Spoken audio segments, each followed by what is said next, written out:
Apakah minum obat darah tinggi terus-menerus setiap hari merusak ginjal?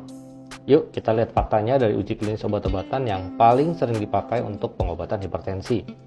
Nomor 1, golongan obat angiotensin converting enzyme inhibitor atau kita singkat ACE inhibitor. Nah, teman-teman semua, ini obatnya biasanya di belakang itu namanya ada pril-pril-prilnya gitu, ya. Nah, golongan obat ini justru dari hasil uji klinis itu ada efek untuk antiproteinuria alias mengatasi kebocoran protein dari ginjal. Sehingga malah akhirnya punya efek untuk melindungi ginjal atau yang kita sebut dengan renoprotektif. Nah, bahkan justru untuk pasien diabetes dengan gangguan fungsi ginjal dan tensinya naik, ini adalah salah satu obat pilihan utama untuk diberikan pada pasien-pasien tersebut.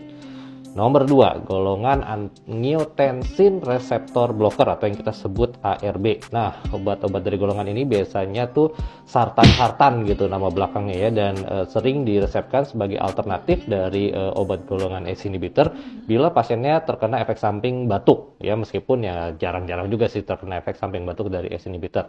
Nah, golongan obat ini juga karena mekanisme kerjanya sama menghambat angiotensin, maka hasilnya mirip-mirip nih ya sama golongan yang ACE inhibitor yang saya sebutkan sebelumnya. Jadi justru melindungi ginjal.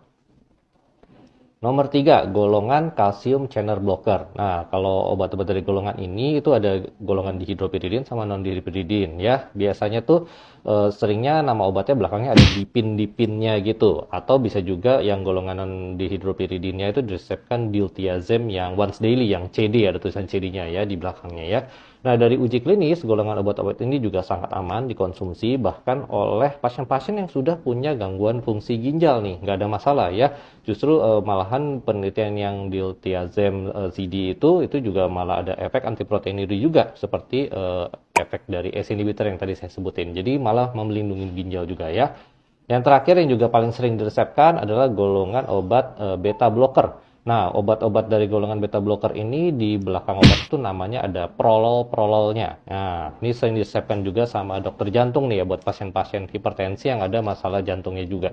Nah, dari studi ternyata obat ini juga melindungi ginjal ya karena ternyata memperkuat asupan oksigen untuk sel-sel ginjal apalagi pada pasien-pasien yang hipertensinya disebabkan karena stenosis atau penyempitan ya dari pembuluh darah arteri renalis. Jadi Bapak Ibu sekalian ya, jangan ragu untuk mengkonsumsi secara rutin obat-obat antihipertensi Anda. Ginjal Anda justru akan rusak kalau tekanan darah Anda tidak terkontrol karena tidak disiplin dalam melakukan terapi sesuai rekomendasi dokter yang menangani hipertensi Anda.